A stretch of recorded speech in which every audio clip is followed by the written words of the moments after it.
Welcome to week 1 of our November Wellness Challenge. So far, we have gone through riding the waves, just trying to find balance and purpose.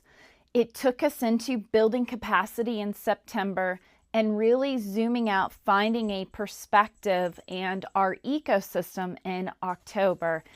And this month, we're going to do gratitude. What a perfect time. We're going to wrap it all up with a really big feast as well. And what gratitude is not this superficial perceived expectation. Let's just jump right on that negative dynamic and start losing our motivation as we cap our value and capacity. But rather, let's break off that cap, because it's not sitting in a fetal position saying, I'm okay, I'm grateful, I'm grateful. It is actually this opportunity to find a new perspective, as we talked about last week, and finding that growth mindset. And so this week we're looking at radical acceptance and personal value and how that plays in with a perspective shift of gratitude. So stay tuned. So whether you've traveled internationally or left your hometown, what I want to talk about this week is how I actually did a big perspective shift, a big test of all the things that I've been exploring with you on my own as we kind of created a new path, trying to battle through some of the stressors that we had this summer. And so I'm using travel and our specific travel through the Panama Canal as a metaphor for how we find this radical acceptance and this gratitude in our lives. So let's explore a little more this travel metaphor in seeing with new eyes. Imagine you're planning a trip through Central and South America. You've got your itinerary, you've researched the must-see destinations, you know exactly what you're expecting: pristine beaches, ancient ruins, vibrant cities, and perfect weather. But then you arrive. The beach has seaweed, the ruins are under construction, the city is louder and messier than the photos, and it rains for 3 days straight. So now you have a choice. You can spend your entire trip wishing it was what you want it to be, or you can embrace it for what it is and how to make the most out of it. What are you going to choose?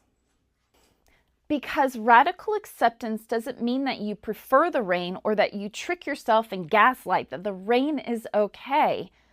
You just realize that you're not going to let the rain ruin what is to be a great vacation. It means you stop fighting and you start experiencing what actually is here. And here's what happens when you do. You discover value you never would have seen if everything had gone perfectly. I want to give a brief story about kind of what has unfolded and why we chose this for November. In June, I can't even remember, the days have gone by so fast.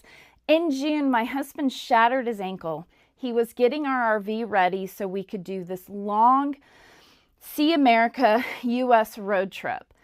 And within a couple of weeks, when we're supposed to actually take off and head for the West Coast, he shatters his ankle. It was terrifying. We had no idea what it would be. He spent like 4 days in the emergency room, which is insane. I don't know if that's a testament to the Northwest Carolina mountains or how bad it was, but it was a pretty epic fracture. It was multiple fractures, and he really did a good job on falling off that ladder.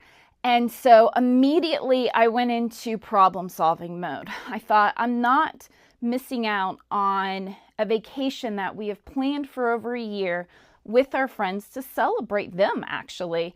They had some key 0 birthdays. And so I was like, we've got to go do something. So I called my travel agent. I say, okay, this is what we need. We're shifting what we're doing. I need a hotel. I need flights. And then I took a breath. I got the first part done. I knew we were going on the cruise. I knew that when we were going to come back. And then I started to take a breath and really see what was available to me and not a problem I had to fight through. And as I took that time, I realized, well, we do this trip a lot in the RV, and now we actually have an opportunity to do it a little bit differently. Not that it's bad in the RV or good this way, but there's different ways to enjoy life. And when you drive down the Pacific Coast Highway in a 40-foot RV, you have almost 70 feet when you have the Jeep in tow. I don't know if you've ever been on that Pacific Coast Highway, but it is scary in a car sometimes. As we found out, we will never go south, probably. But it's tight and it's tiny and it's not made for big vehicles. It wasn't built for that. And so it was really nice to be able to enjoy something that we wouldn't have been able to do any other way. So we decided to extend our trip, rent a car, and as these things were unfolding, as we were allowing life to be presented to us and we were present with it, things started to show up. These blessings started to come. And so we got 3 weeks with my in-laws, his parents, which I was so excited about. We didn't get to spend a lot of quality time because it just felt like we were passing through as we were getting to our next destination. So it was really nice to just sit still and really develop that relationship. There was a port in San Francisco, which was about an hour away from where we were staying. And so we had someone to drop us off, and we were able to take an 18-day repositioning cruise on Canard Queen Elizabeth through the Panama Canal, something I've always wanted to do. And that right there was the perspective shift that I needed and that I want to share with you.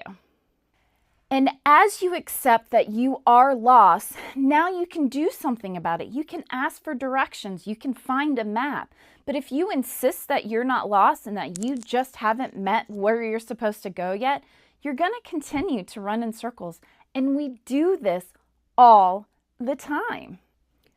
People often ask me and say, like, wow, you must love to travel. And I let them know that traveling is getting from point A to point B. And I actually don't like that very much. I find that very mundane. It's stressful. There's no real balance to it. And so many perceived expectations really send you into a negative dynamic. And it takes time to kind of calm from that. What I love is adventure. I love the experience of being present and opening myself up every single day to something new. And that can be right in my own backyard, and that can be anywhere in the world. It doesn't matter. So there's a difference between being a tourist who travels and a traveler who seeks adventure. A tourist is there to check boxes, see landmarks, follow guidebooks, compare how this looks to their hometown. They go for the chain restaurants. Don't let me throw any shade on it, but it's true. They take photos, they do the selfie to say that they were there. They're not really experiencing it. They're just saying, I've been here. But the traveler who seeks adventure gets curious. They ask questions. They go to the locals and they find what the locals are doing. They seek and need the culture around them. They embrace the discomfort and they find the beauty in the unexpected. And so as you're traveling through Central and South America, you're going to realize that some of the ruins are under construction. Some of the cities are really loud. People do not speak your language. The weather is going to be unpredictable, incredibly hot and rainy a lot. And all of it is beautiful if you allow it to. And here's the gift. When you stop demanding that reality conform to your expectations, you start noticing what's actually available. The same principle applies to your life. How often do you look like living like a tourist versus owning your own existence? How often are you just checking boxes to say, this is what success is, this is happiness? How often are you following someone else's guidebook and not your own? That you complain that life doesn't look like the photos or the highlight reel that you imagined? And what would change if you were a traveler instead? If you were curious about what's here, that you open yourself to what you might discover and willing to see value through the detours. And so as I went through this 18-day cruise, which started in Alaska, flew into Seattle, we spent 2 months traveling. So as we got to the icebergs of Alaska, came down the Pacific Coast Highway, kept looking for those whales as we spent time in California with family, got back on the same boat to make this repositioning cruise. We found the desert heat of Cabo San Lucas. The heat and the rain and the humidity really coming on strong in Costa Rica. The architectural, just engineering feat of the Panama Canal. The natural beauty of Curacao and Aruba, and kind of coming up through as we go through and see Haiti and Cuba on either side of the ship, coming into Miami. What we find is your experience generosity in places where people have very little. You see a whole new climate in something that you never realized you had before. And what I took away from this trip is so much, and I can't wait to share it on Transformation Thursday, so stay tuned. But what I noticed is that perspective shift, that gratitude and radical acceptance let me have the pivot points I needed to feel safe, even though life wasn't turning out exactly how I expected it. So this week, I want us to begin a perspective shift using radical acceptance and personal value through a simple but powerful exercise. Every day, I want you to identify one thing about yourself or your life that you've been resisting, judging, or wishing was different. It could be a personality trait, I'm avoidant, a life circumstance, I'm not where I thought I would be, a physical characteristic, I hate my body, a relationship dynamic, why can't they just understand me, a feeling you keep pushing away, I shouldn't be feeling this anxious. And this is what we're going to do with it. Step 1 is write it down. Be honest. It's going to take a lot on the hierarchy of vulnerability, man. That's going to be like a 7, and it's okay. It's going to hurt, but it's going to be okay. You're not going to die if you put it in there. Step 2, practice the travel perspective. Ask yourself, if I were a traveler encountering this for the first time without any expectation of what it should be, what might I notice? What might I appreciate? And what value might I discover here? And then step 3, find your thread of gratitude. No fake positivity, no real appreciation for what this trait, circumstance, or feeling has taught you, protected you from, or revealed about who you are. This can be confusing, so let's do a few examples. If I'm too sensitive is my thought, the travel perspective will say my sensitivity allows me to read rooms, connect deeply with people, and create art or work that really resonates. It's made me an empath. It's not a weakness. So make sure you go down. We have a worksheet for you that is below that's going to give you activities, reflection questions to take with you through the week, and just a nice little overview of the lessons learned today. And I want you to sit with it throughout the week. Make sure you're taking time each day to be present with it. We have little activities for you to do to sit with these thoughts each day.